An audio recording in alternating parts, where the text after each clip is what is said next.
오늘 본문은 출애굽 후에 처음으로 발생한 지도부의 분열 사건이 기록되고 있습니다. 조직을 갖춰가면서 인생사에서 발생할 수 있는 일이긴 합니다. 또한 이런 사건 자체는 불미스럽지만 그런 사건을 통해서 조직이 정비되어 가고 체계가 잡혀간다는 측면에서 필요한 과정이다라고 말할 수 있을 겁니다. 인생은 그 누구도 완벽하지 않기 때문에 특별히나 인생 전체를 종살이로 보냈던 이스라엘이 통치라는 개념을 가져본 적이나 있겠습니까? 이제 처음으로 구축해가는 그 과정에서 이런 일이 벌어지는 건 어떤 면에서는 자연스러운 일이다라고 생각됩니다. 출애굽 후에 첫 번째로 경험하는 이 지도부의 분열 문제, 어떤 문제가 발단이 되어서 이것이 어떻게 진행되었는지 한번 살펴보도록 하겠습니다. 오늘의 문제는 1절이 발단이 되었습니다. 1절에 보면 모세가 구스 여자를 취하였다라는 것이 문제의 발단이죠. 이 일로 인해서 미리암과 아론이 모세를 비방한 것이었습니다. 이들이 모세를 공격한 이유는 여러분 정확히 무엇 때문이라고 말할 수 있을까요? 모세가 구스 여자를 취했다. 우리가 아는 것처럼 모세에겐 아내가 있죠. 십보라라는 아내가 있습니다. 그 아내를 두고 또 다른 아내를 얻었으니까 지금 비방을 하는 걸까요? 아니면 구스 여자라는 다른 인종의 여자를 아내로 맞은 것이 문제가 된 것일까요? 이 문제에 대해서 우리가 문제를 꼽아보자면 이 두 가지 말고는 딱히 말할 수 있는 문제는 없을 것 같습니다. 만약에 모세가 또 다른 아내를 둔 것이 문제라면 그 문제는 21세기 우리에게는 문제가 되지만 모세의 시대에는요, 그 문제라 할 수가 전혀 없는 이야기입니다. 고대 사회 일부 다처제는 그 당시에 자연스러운 풍습이었고 이스라엘이라는 민족 자체가 어떻습니까? 야곱이 내 아내를 두고서 12아들을 낳아서 구성된 것이 그게 이스라엘이라는 나라 아닙니까? 그렇다면 야곱이 내 아내를 두었는데 모세가 두 번째 아내를 둔 것을 문제 삼는다면 그건 자기 조상 야곱을 욕하는 것이나 마찬가지가 되지 않겠습니까? 그러니 지금 미리암이 말하고 있는 건 또 다른 여인을 얻었다는 것이 문제가 되느냐? 그럴 수는 없을 것 같습니다. 학자들은요, 여기 모세의 아내였던 십보라, 이 십보라가 출애굽기 18장 이후에는 더 이상 등장하지 않는다는 걸로 미루어 보아서 아마 출애굽 후에 출애굽한 이후에 어느 순간인가 아마도 그거는 죽은 것이 아닌가라고 생각합니다. 모세도 나이가 많았기 때문에 아마 십보라도 죽은 것이 아닌가 그런 생각합니다. 그래서 한 민족을 이끄는 무거운 짐을 지고 가는 모세가 홀로 삶도 꾸리고 생활도 하고 백성을 이끌고 하는 이 모든 일들이 너무 무겁고 아내가 절실히 필요했기 때문에 학자들은 십보라가 죽은 후에 사별 후에 재혼으로 이 말씀을 이해합니다. 저도 그 말이 맞다라고 생각합니다. 자, 그런데 이 사건이 점점 이상한 문제로 빠져들어가는 것을 보게 됩니다. 문제의 시작은 모세의 결혼 문제였는데요. 1절이 그거지 않습니까? 그런데 2절에 보면 정작 다툼의 쟁점은 결혼이 아니라 권력 다툼으로 빠져들어가는 것을 보게 됩니다. 그러니까 1절의 문제가 왜 2절에 다툼을 낳았는지 이해할 수 없다는 거죠. 문제의 시작과 과정이 전혀 동떨어진 주제로 흘러가고 있다는 겁니다. 그런데 이런 일은 사실 인간사에 자주 벌어집니다. 왜 이런 일이 벌어지는가 하면 미리암이 하고 싶었던 원래의 말은 결혼 문제가 아니었기 때문입니다. 결혼이 아니라요, 주도권 싸움을 미리암은 마음에 품고 있었기 때문입니다. 말을 꺼내기는 결혼이라는 말로 꺼내놓았지만 정작 미리암이 하고 싶었던 말은 리더십 다툼이었습니다. 그들이 이렇게 2절에 말합니다. 여호와께서 모세와만 말씀하셨느냐? 우리와도 말씀하지 아니하셨느냐? 한마디로 말하면 너만 잘났냐? 지금 이 소리를 하고 있는 겁니다. 사실 이런 공격에는요, 지도자가 대꾸해도 손해고 대꾸하지 않아도 손해입니다. 대꾸하고 맞받아치면 사람들의 눈에 그건 갑질처럼 보이기 때문에 손해이고요. 또 아무 대꾸를 하지 않으면 찔리는 게 있으니까 저렇지. 그러면서 사람들이 또 오해하기 때문에 손해입니다. 이래도 저래도 손해볼 일입니다. 3절에 보면 그래서 모세에 대한 온유함의 이야기가 나오는데 아마도 모세는 이때 아무 대꾸를 하지 않았던 것 같습니다. 백성들 앞에서 가족 싸움 같아 보이지 않습니까? 아론은 형이고 미리암은 누나인데, 그러니까 형과 누나가 지금 동생 모세를 공박하고 있는 것이니 가족 싸움 같아 보이기 때문에 백성들 앞에서 면목도 없었을 것이고, 또한 모세는요 미리암에 대한 심적인 빚이, 마음의 빚이 있는 거죠. 그 마음의 빚이 뭐냐 하면 모세가 태어났을 때 석 달 동안 그 부모가 숨겨서 키우지 않습니까? 그런데 석 달이 지나고 나니까 애가 크고 나니까 소리도 우렁차고 이제 더 이상 숨길 수가 없어서 나일강에 갈대 상자를 만들어 띄워 보내지 않습니까? 그때 그의 누나 미리암이 따라가서 바로의 딸 공주에게 유모를 추천하여서 모세가 살아날 수 있도록 도와주는 결정적인 역할을 미리암이 하지 않습니까? 그러니까 모세는요 누나에게, 개인적으로는 누나이고 뿐만 아니라 목숨을 크게 빚진 자이기 때문에 이 미리암에게 대꾸하는 것이 굉장히 심적으로 곤란했을지 모릅니다. 그런데 이 사건의 주동자가 누구인가를 따져본다면 아론이 아니라 미리암이 주동자였어요. 1절에 다시 한번 보시면 1절 끝에 보시면 미리암과 아론이 모세를 비방하니라. 여기 미리암이 먼저 나오고 있죠. 그게 주동자가 앞선다는 건 보편적인 이야기일 뿐만 아니라 또 하나, 여기 비방하니라라는 동사가, 여기 동사 비방하니라라는 동사가 쓰이는데요. 우리 한국어 동사는 성수격이 없습니다. 여자한테 써도 상관없고 남자한테 써도 상관없고, 복수로 여러 사람이 말할 때 써도 상관없고 한 사람이 말해도 또 동사를 똑같이 씁니다. 그런데 헬라어나 히브리어는 성수격이 다 따로 있습니다. 혼자 말하면 이렇게 써야 되고 같은 동사인데, 여러 사람이 말하면 그걸 복수로 격변화를 시켜서 써야만 합니다. 그러니까 여기 쓰인 비방하니라라는 히브리어 동사가 뭐냐 하면 단수 동사라는 겁니다. 그것도 여성형 단수 동사를 썼습니다. 이 말은, 비방한다라는 이 말을 누가 주도적으로 했다는 소리예요? 미리암이 했다라는 말입니다. 그러니까 미리암이 주도적으로 하고 아론은 그냥 동조하면서 따라가는 존재였다라는 이야기인 거죠. 그러면 여러분, 미리암은 왜 이렇게 했을까요? 동생이 느지막한 나이에 80이 넘었잖아요. 그리고 아내도 사별을 했다면 결혼하는 것을 장려하고 혼자 어떻게 살아? 그리고 이 백성을 이끌어가는데 이 일 저 일 어떻게 다 해? 도움의 사람이 꼭 필요해 하고 격려해줘도 모자랄 판에 어떻게 이런 말을 한단 말입니까? 근데 이 부분에 대해서요, 무디 신학교의 교수들이 집필한 무디 주석이란 주석이 있는데 거기 보면 이렇게 설명하고 있습니다. 제가 한번 읽어보겠습니다. 미리암은 인종에 대한 문제를 제기했지만 근본적인 문제는 질투와 이 여인 때문에 자신의 영적 지위 중 일부를 잃어버릴 수도 있다는 우려였다. 미리암은 지도자인 모세의 아내가 이스라엘에서 가장 영향력 있는 여자인 자신의 위치를 위협할 수 있다고 생각했을지 모른다.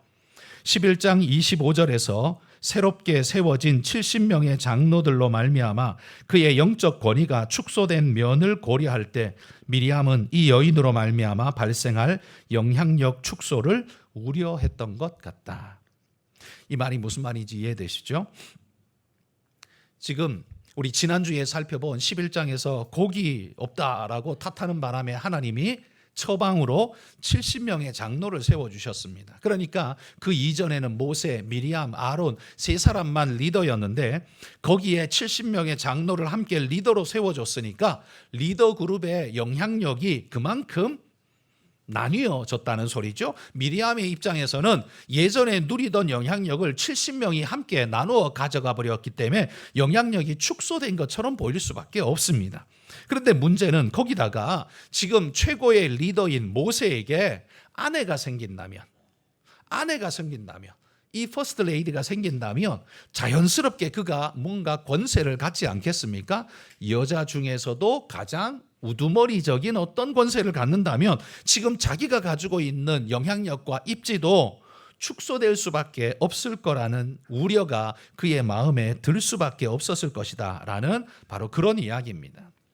그래서 그는 지금 결혼을 이야기하지만, 결혼을 빌미로 이야기하지만 사실은 자신의 영향력의 걱정으로 지금 이 불만을 쏟아내고 있다는 거죠. 근데 이에 대해서 모세는 3절에서 이렇게 반응을 나타냈습니다. 온유함이 지면의 모든 사람보다 더하더라. 한마디로 아무 말도 못하고 잠잠히 있었던 것 같아요. 모세의 처지가 참 딱하지 않습니까? 그 늦은 나이에 수백만의 사람을 이끄는데 도움에 아내 하나를 얻은 사건이 오히려 격려받아야 될 일인데, 이렇게 그것도 형제에게, 대제사장에게 치이고, 누굽니까? 아론, 여선지자에게 치이고 미리암, 이리저리 치이고 있는 상황입니다. 그러나 그는 아무 대꾸도 하지 못하고 있습니다. 가족 싸움처럼 보이게 되는 것이 많이 우려스러웠을 것이고, 아까도 말했지만 미리암 누나에 대한 빚진 마음이 있기 때문에 더더욱 그랬을 겁니다. 그러나 여러분, 모세는 잠잠했지만 하나님은 잠잠하지 않으셨습니다. 즉각적으로 간섭하셨습니다. 4절에 보시면 여호와께서 갑자기 세 사람을 불렀다 이렇게 나옵니다. 여기 갑자기란 단어가 눈에 띕니다. 이 말은요, 전혀 예상치 못한 시점과 반응을 나타내는 말이죠. 모세는 잠잠했지만 하나님은 갑작스럽게 툭 튀어나와서 이 말씀을 하시며, 세 사람 너희 셋 다 내 앞으로 나와, 이렇게 말씀하셨다는 거예요. 그리고는 5절에 보면 구름 기둥 가운데서 강림하여 나와서 장막문에 서셨다 이렇게 표현하고 있습니다. 구름 기둥 가운데서 나와서, 여러분 이게 사람이 할 수 있는 일입니까?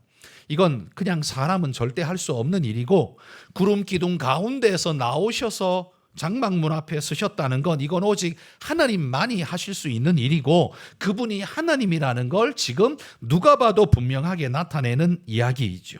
그러니까 최고 지도자들끼리 싸우고 있는 이 문제를 해결할 수 있는 권위 있는 분은 그들보다 훨씬 높은 권위의 분이 오셔서 해결하셔야만 합니다. 그래서 하나님이 임재하신 겁니다. 그리고는 5절 끝에 보시면 아론과 미리암을 특별히 따로 둘을 불러 세우십니다. 그리고는 이렇게 말씀합니다. 12장 6절에서 8절 말씀 함께 읽어봅시다. 이르시되 내 말을 들으라. 너희 중에 선지자가 있으면 꿈으로 그와 말하기도 하거니와 내 종 모세는 그렇지 아니하니 그는 내 온 집에 충성함이라. 그와는 내가 대면하여 명백히 말하고 은밀한 말로 하지 아니하며 그는 또 여호와의 형상을 보거늘 너희가 어찌하여 내 종 모세의 비방하기를 두려워하지 아니하느냐. 선지자가 하나님께로부터 메시지를 받기도 하고 꿈이나 환상을 통해 전달받기도 하지만 하나님 말씀이 뭡니까? 모세는 차원이 다르다. 지금 그렇게 말씀하는 겁니다. 일반 선지자와 모세는 차별이 분명하다라는 사실을 부각시키고 있는 거죠. 하나님이 다르게 다루신다는 말이에요. 하나님 앞에서 그 쓸모와 가치가 다르다는 말입니다. 모세에게는요, 다른 누구에게도 허락하지 않은 특별한 특권을 내가 허락했다라고 말씀하는 겁니다. 이렇게 진노하시고는 9절에 보시면 그냥 자리를 떠나셨다라고 말합니다. 떠나가셨습니다. 그런데 하나님의 떠나심과 함께 미리암에게 질병, 나병이 들이닥치게 됩니다. 대제사장 아론이 눈으로 보니까요, 그가 발병한 질병이 두말할 것 없이 나병이었습니다. 왜냐하면 거기 말씀에 보면 눈과 같더라 이렇게 표현하지요. 그 피부가 눈처럼 희게 피어나는 것이 명백한 나병의 증상이었습니다. 아론이 보고서 즉시 알았다는 말은 이 나병이 어디에 발병했다는 소리예요? 물론 온 몸에 발병했겠지만 눈에 띄도록 얼굴에도 발병하고 손에도 발병하고, 그래서 그냥 뭐 찾아보지 않아도 확연하게 눈에 띄게 만드셨다라는 겁니다. 미리암은 이 질병을 숨기고 싶어도 숨길 수 없었습니다. 만천하에 공개되도록 만드신 거죠. 생각해 보십시오. 하나님이 세 사람을 불렀습니다. 내 앞에 셋이 나와 셋이 나왔습니다. 백성들은 두려운 마음으로 그 뒤에 쫙 서 있었겠죠.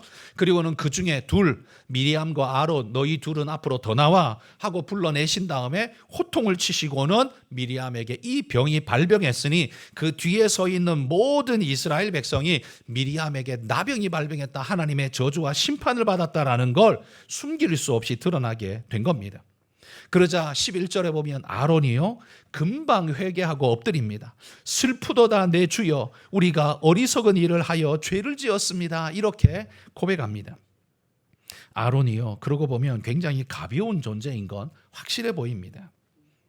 그가 모세가 시내산에 올라갔을 때도 백성들이 두려워서 막 소리치니까 금방 뭐 만들어줬어요? 금송아지 만들어줬어요. 그리고 이 미리암이 모세를 향해 불평하니까 그 옆에서 맞장구를 치면서 그래 맞아 하고는 옆에 또 달라붙었어요. 그러다가 하나님이 진노를 쏟아내시니까 금방 또 엎드려가지고 죄송합니다, 잘못했습니다 하고 있습니다. 되게 가벼운 존재인 것 같아요. 그러나 회개해야 될 때 빠르게 회개한 건 잘한 일입니다. 모세 앞에 엎드려서 간곡히 부탁하죠. 그때 모세도요 즉시로 하나님 앞에 엎드려서 간구합니다. 하나님이여, 원하건대 그를 고쳐주옵소서. 그때 하나님은 즉시로 고쳐주지 않으셨습니다. 7일간 그 나병이 지속되게 하시고 그 미리암으로 하여금 진영 바깥에 7일 동안 격리시킨 후에 나병이 낫고 나면 들어오도록 만드셨습니다. 그리고 그 7일 동안 하나님은 행진하지 않으셨습니다. 여러분, 그 7일간 격리되어 있는 그동안에 미리암은 어떤 마음이었을까요? 얼마나 부끄러웠을까요? 백성들이 지나가면서 자기를 쳐다보기만 해도 마치 손가락질하는 것처럼 느껴지지 않았을까요? 자기가 왜 이런 짓을 해가지고 이런 부끄러움과 수치를 당하나 이런 생각 하지 않았을까요? 하나님께서 친히 나타나셔서 이렇게 진노하실 줄은 그는 상상도 못했을 겁니다. 자신은 그냥 할 말을 했다라고 생각했을지 몰라요. 그런데 하나님은 절대 그렇게 생각하지 않았다는 이야기죠. 자신은 모세와 다를 바 없는 권위를 가지고 있다고 주장했는데 알고 보니까 감히 비교할 수 없는 존재라는 사실을 그제서야 깨닫고 완전히 꼬리를 내리게 된 거죠. 이후에 미리암은요 성경에서 더 이상 등장하지 않습니다. 없어진 게 아니라 그의 리더십이 완전히 쪼그라들고 이제는 더 이상 도전하거나 앞에 나서지 않았다는 그 소리이겠죠. 이 사건은요 이스라엘에게 많은 교훈을 안겨준 사건이 되었을 겁니다. 하나님이 쓰신다고 다 똑같은 것이 아니라는 사실을 그들은 발견했을 것이고, 그것을 누가 감히 주장할 수 있느냐, 그것에 대해서 자랑하고 큰 소리 칠 수 있느냐, 아무도 그럴 수 없다는 사실을 또한 깨닫게 되었을 겁니다. 저는 이 사건을 통해서 우리가 얻어야 할 교훈 3가지를 함께 나누고자 합니다. 그 첫 번째는 무리한 욕심은 늘 화를 부른다라는 사실을 여러분 우리는 교훈으로 받아야 할 것입니다. 그들이 모두 하나님의 부름받아 쓰임받는 존재가 되었다는 사실, 여러분 그 사실 자체만으로도 그들은 감사하고 감격해야 하는 것 아닌가요? 하나님께서 애굽의 종살이나 하는 그들을 불러내어서 내 백성으로 삼으시고 너희는 나와 언약했다, 너희는 나와 결혼한 아내와 같아, 그렇게 말씀해 주시는 은혜의 축복을 누리는 것 자체만으로도 그들은 감사해야 하지 않습니까? 모세가 아론과 미리암에게 언제 권세를 부린 적이 있습니까? 그런 적도 없는데 함께 하나님 사역을 하면서 각자에게 맡겨진 그 역할을 잘 감당하는 것만으로도 감사할 일인데, 그런데 그들 마음속에 비교의식이, 우월감이 마음속에 싹트기 시작하면서 이 축복받은 사역과 공동체가 저주받은 것처럼 무너지는 모습을 그가 보게 되지 않습니까? 근데 여러분, 이게 우리 공동체 안에도, 오늘 우리들의 공동체 안에도 문제는 별반 다르지 않게 우리에게 일어납니다. 그 문제의 시작은 항상 비교의식에서 시작합니다. 각자에게 맡겨주신 그 직임만 잘 감당하면 되는데 자꾸 그걸 누구한테 비교합니다. 누가 높은가를 따지게 됩니다. 그런데 여러분, 그거 하는 순간 즉시로 끼어드는 존재가 있습니다. 뭔지 아십니까? 사탄이 끼어듭니다. 마귀가 끼어들어요. 사탄은요 바로 이런 마음을 우리 속에 밀어 넣어서 하나님이 맡겨주신 아름다운 사역이 문제가 생기도록 만들어요. 그래서 그 축복받은 천국 같은 곳을 지옥이 되도록 만드는, 이게 바로 사탄의 방식이라는 말이에요. 미리암은요, 모세가 동생이라는 생각에 자신이 더 우위에 있어야 된다라고 생각했는지 모릅니다. 왜냐하면 야, 너 내가 살렸어. 나 때문에 사는 주제에 지금 내 머리 꼭대기 위에 올라앉으려고 하는 거야? 이렇게 생각했을지 모릅니다. 그러나 여러분, 모세에게 그 모세의 역할을 주시고 미리암에게 미리암의 역할을 준 게 누굽니까? 하느님이시죠. 그들이 뭘 잘해서 능력이 대단해서 그 200만 명이 전부 시합을 해가지고 그 중에 최고가 누구야? 그렇게 해서 뽑은 게 모세와 미리암이 아닙니다.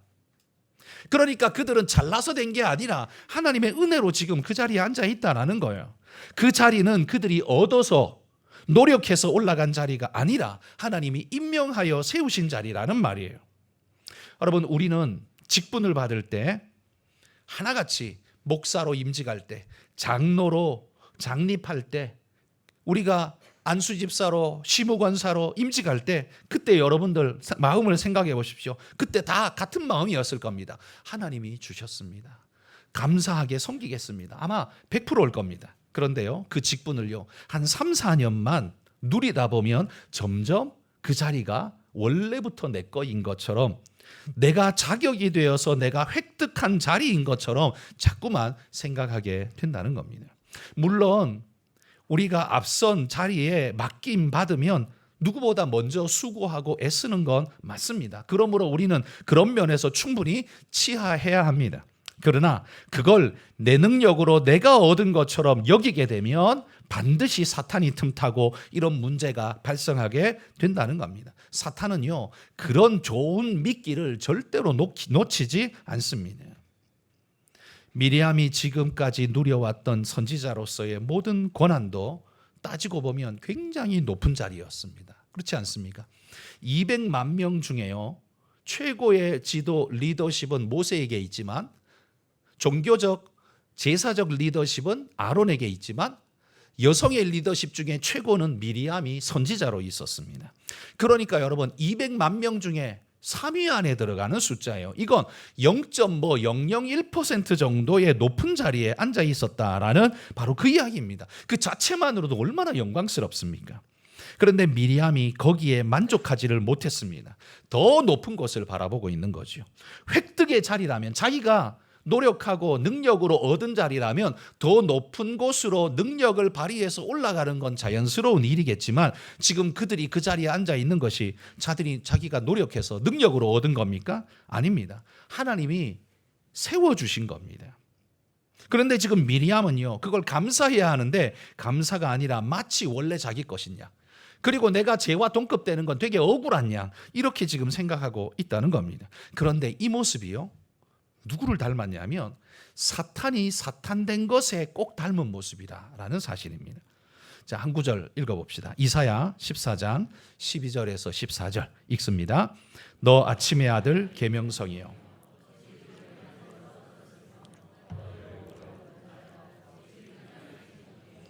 내가 내 마음에 이르기를 내가 하늘에 올라 하나님의 뭇별 위에 내 자리를 높이리라. 내가 북극 지폐의 산 위에 앉으리라. 가장 높은 구름에 올라가 지극히 높은 이와 같아지리라 하는도다. 여러분, 이 말씀이 우리가 성경에서 항상 사탄이 교만하게 하나님 앞에 대적하다가 무너진 것에 대한 이야기로 읽습니다만, 사실 이사야서의 이 말씀에 너 아침의 아들 계명성이여 라고 말하는 이 1차적인 대상은 누구냐면 바벨론 왕을 일컫는 겁니다. 바벨론 왕이 마치 세상에 자기가 하나님인 양 교만을 떨면서 모든 것을 발 아래 밟고 교만을 떨기 때문에 이사야가 이렇게 선포하고 있는데요. 근데 이게 바벨론 왕만을 이야기하는 게 아니라 바로 사탄이 그와 똑같은 모습으로 행하다가 무너졌기 때문에 바로 이 말씀은 사탄을 일컫는 말씀으로도 우리는 똑같이 받아들이는 겁니다. 유대교의 문헌에 보면요, 사탄은 원래 하나님의 명령을 수행하는 천사였습니다. 사탄이라는 이름 자체가 이 고유명사가 아니라 일반 명사였어요. 뭐냐면 히브리어로 사탄은 고소하는 자, 이 말 뜻이에요. 고소하는 자. 그러니까 이 고유명사가 아닙니다. 누구 이름이 아니라 그냥 그런 부류의 일들을 하는 존재, 그냥 사탄이에요. 방해하는 자, 고소하는 자라는 말이에요. 그러니까 하나님의 심판석에서요, 죄인들의 죄를 낱낱이 고발하면서 검사와 같은 역할을 하는 존재, 그게 바로 사탄이었습니다.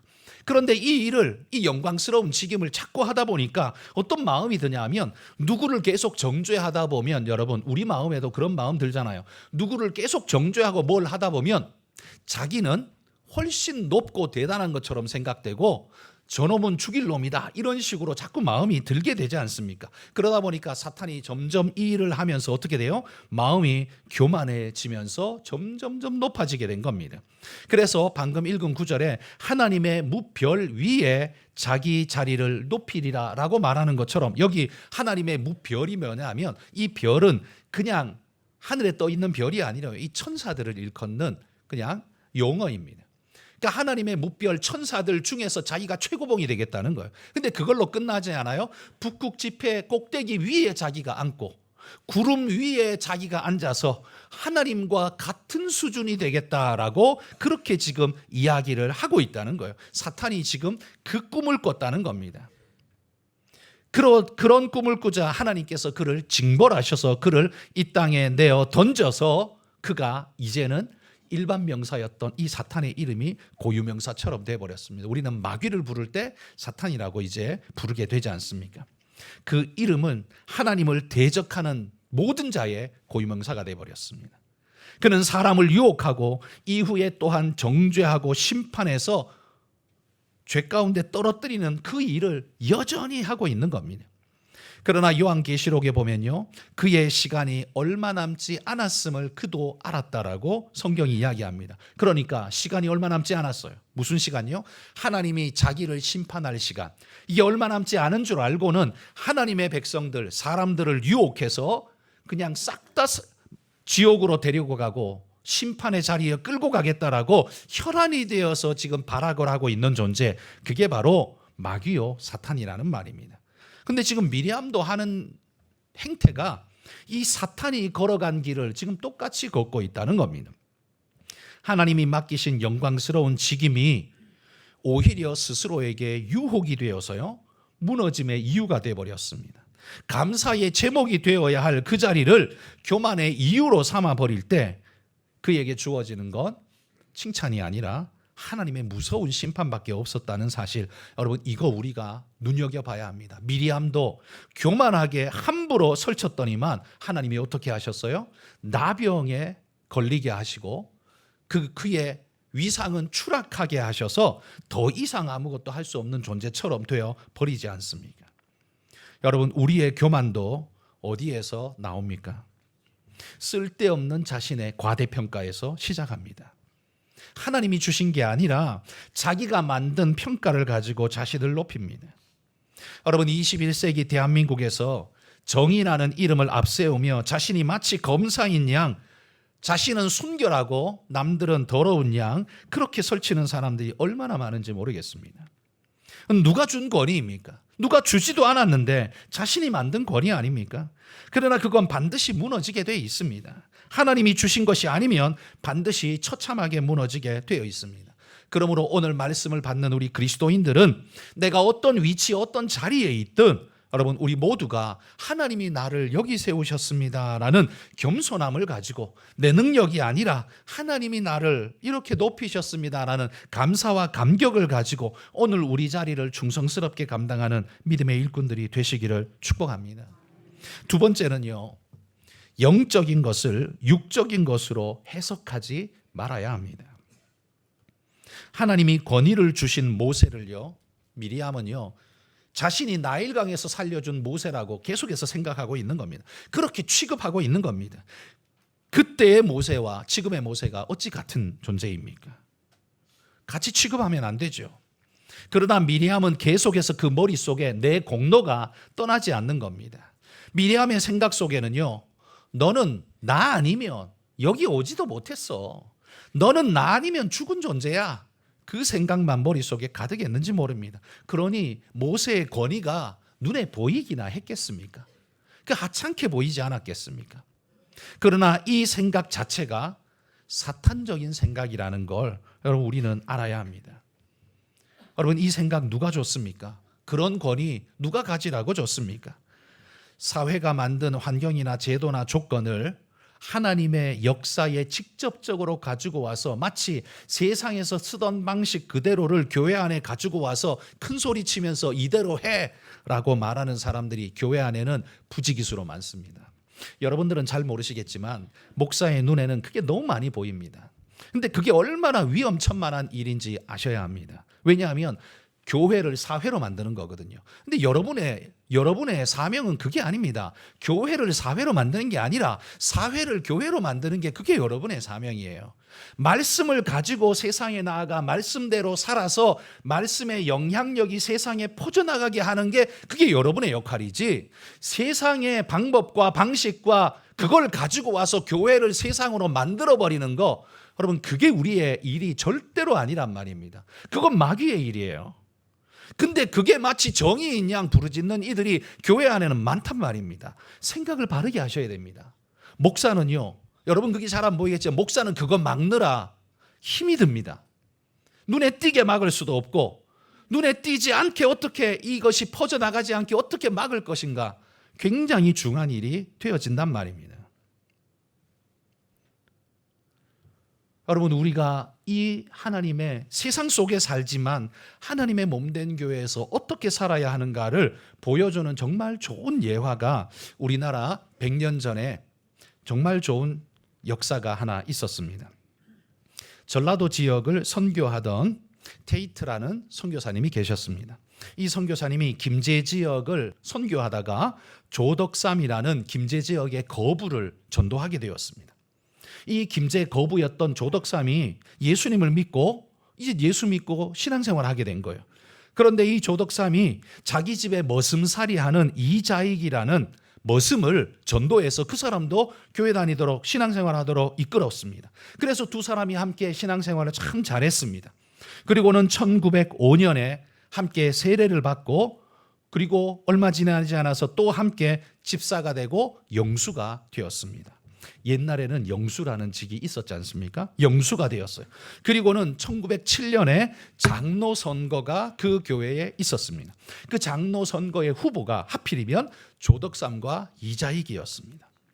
이 조덕삼은 김제의 최고 부자였습니다. 그러다 보니 교회가 세워질 때 그 교회를 지을 땅을 헌납한 사람이 조덕삼이었고요. 그러다 보니 교회의 재정에 상당 부분을 담당하는 사람이 조덕삼이었습니다. 공로가 얼마나 큽니까? 그리고 그 교회 다니는 사람들은 다 그 동네 사람일 거 아니에요. 그 동네 사람들은 대부분이 다 조덕삼의 땅을 소작하고 있는 소작농 사람들입니다. 그러니 조덕삼의 영향력 아래 다 있는 사람들이죠. 이 정도면 뭐 조덕삼이 장로가 되는 게 당연하지 않나요? 그럼 그에 비해서 이자익은 누구냐 하면 이자익은요 조덕삼보다 15살 어렸습니다. 그리고 그 사람은 원래 김제 출신도 아니에요. 경상도 마산 출신이었는데 그가 어릴 때 그 고향 떠나와서 이 전라도에 와서 이 조덕삼의 집에 붙여서 머슴살이를 하게 된 겁니다. 그러니까 조덕삼의 집에서 머슴살이 하다가 조덕삼의 선처로 아내를 얻어서 가정도 꾸리게 되었고 조덕삼이 덕분에 또 신앙생활도 하게 되었고, 그러니 이 이자익의 입장에서는요 조덕삼이 은인 아닙니까? 은인. 사회적으로도 직급이 다른. 그런데 공교롭게 이 1907년에 이 금산교회에서 장로 선거가 치러졌는데 놀랍게도 조덕삼이 떨어지고 이자익이 장로가 돼버린 겁니다. 이게 발표가 되는 순간 교회는 전부 얼음이 돼버렸습니다. 누구도 말을 할 수가 없었어요. 깜짝 놀란 거죠. 이렇게 결과가 나오리라는 아무도 생각 못했는데 이건 신분을 뛰어넘고 지역 차별을 뛰어넘는 엄청난 일이 벌어진 겁니다. 모두가 당황해서 아무도 말 못하고 있을 때 조덕삼, 그때는 집사였겠죠, 영수가 나와서 이렇게 이야기를 하는 겁니다. 우리 금산교회는 참으로 훌륭한 일을 해냈습니다. 저희 집에서 일하고 있는 이 이자익 영수는 저보다 신앙의 열의가 대단합니다.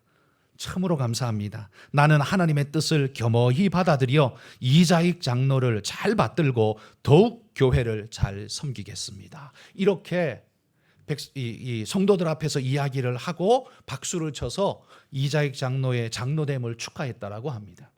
여러분 이거 그 순간이 부끄러우니까 어떻게든 그렇게 하고 넘어가려는 정도의 말이 아니었습니다. 이 말이 빈말이 아니었다는 거예요. 이 조덕삼은요, 죽을 때까지 이자익 장로를 지지하고 후원하며 이끌었습니다. 그리고 2년 후에 조덕삼도 장로가 되었습니다. 그런데 그가 장로가 되고 난 다음에는요, 이자익 장로를 평양신학교에 보내서, 우리 총신이 원래 평양신학교였습니다. 평양에서 내려와서 이제 우리가 총신이 됐는데요, 이 총신의 원료 뿌리인 평양신학교에서 그 이자익이 목사가 될 수 있도록 신학 학자금을 대주고 생활비를 대어서 그 신학교를 마치고 목사가 될 수 있도록 만들어준 사람이 그게 조덕삼이었어요. 근데 거기까지 끝나는 게 아니었어요. 그리고는요, 자기 교회 금산교회 담임 목사로 청빙하여 모셔오기까지 했습니다. 그리고 평생 동안 자기 교회 목사로, 자기는 장로로 평생을 섬기는 그런 일들을 했다라고 합니다. 이 얼마나 위대한 일입니까? 전라도 김제 가시거든 한번 금산교회 꼭 한번 가보십시오. 지금도 있습니다. 지금도 기독교 관광지로 남아 있습니다. 한번 가보십시오. 여러분, 이 일이 쉬운 일입니까? 적어도 장로에서 떨어졌을 때는요, 내 마음대로 하는 건 아니잖아요. 선거로 한 거니까 어쩔 수 없다 치더라도 나중에 내가 장로 됐으면 좀 뻐기면서 좀 이렇게 뭐 비벼볼 만도 한데, 그러지 않고 그를 신학교에 보내서 목사 교육을 자기 돈으로 다 시켜가지고 목사님이 되게 해서 다른 교회 가면 좀 편할 텐데 자기 교회로 또 청빙을 합니다. 여러분, 자기 집에 부리는 머슴이 자기 위에 목사님이 되어 있는 상태, 이게 쉽겠습니까? 이건 누구도 쉽지 않습니다. 절대로 쉽지 않습니다. 그런데 이 조덕삼 장로는요, 사회적인 그 당시의 조선은 이미 이제 망해버린 1900년이니까 망해버린 후기이지만 여전히 조선 유교 사상과 이 삼강오륜이 지배하고 있는 시대인데, 감히 저 종놈이 양반을, 말도 안 되는 거고 주인을, 말도 안 되는 이 일을, 조덕삼은 그런 사회적인 계급, 사회적인 어떤 룰 이런 건 다 버리고 오직 말씀으로만 그 일에 순종하면서 행했다라는 거예요. 이 얼마나 놀라운 일입니까? 그가 말씀에 이렇게 충성했기에 놀라운 은혜 역사가 금산교회에 일어나서 부흥하고 전라도가 다 부흥의 역사가 일어나게 된 것 아니겠습니까? 여러분, 하나님이 세우신 일에 감히 인간적 숟가락을 얹어서 뭔가를 해보겠다라고 덤비는 그런 교만한 마음, 그건 사탄을 부르는 일이 될 수 있다는 사실을 기억하고, 여러분, 우리가 겸손하게 하나님 앞에 엎드리기를 소망합니다. 그리고 교회 안에서 당부합니다. 제발 세상적인 것 가지고 와서 교회를 세상 만들려고 하지 마시고, 여러분이 교회의 말씀을 가지고 세상에 나가서 세상을 교회 만드는 역사에 여러분 앞장서시기를 소망합니다. 그게 여러분이 해야 될 일이에요. 마지막 세 번째는요, 하나님은 우리 속내를 정확하게 꿰뚫어 보신다라는 사실입니다. 미리암은 1절에서 모세가 구스 여인을 아내로 맞은 것을 가지고 시비를 걸었습니다. 그러나 하나님은 아셨습니다. 그가 지금 말하는 건 결혼의 이야기가 아니야. 이거 하나님 이미 꿰뚫어 보셨다는 거예요. 네가 말하고 싶은 건 결혼이 아니지. 네가 말하고 싶은 건 모세보다 네가 낫다는 소리 하고 싶은 거지. 지금 그 이야기를 하나님이 콕 집으신 거예요. 그래서 하나님은 즉시로 나타나셔서 그를 불러 직결 심판을 행하신 겁니다. 그게 굉장히 위험한 일이라고 느끼셨기 때문에 하나님이 그렇게 하지 않았겠습니까? 여러분, 하나님이 세우시지 않은 것을 억지로 세워서 뭔가 얻어보려고 욕심을 부리면 반드시 거기에는 사탄이 틈탄다는 사실을 잊지 마십시오. 내가 감당할 수 없는 상황으로 빠져들어가서 내가 무너지게 된다는 사실을 절대로 잊지 마십시오. 그 결과는 심판이라는 사실을 알아야 합니다. 여러분, 사탄이 걸어간 그 길을 우리가 걸어서야 되겠습니까? 우리는 예수님의 제자이지 사탄의 제자가 아니잖아요. 우리는 주님이 걸어가신 십자가의 길을 뒤따라 걸어가는 자여야 하지, 사탄이 걸어간 그 길을 따라가는 자는 우리가 되어서는 절대 안 됩니다.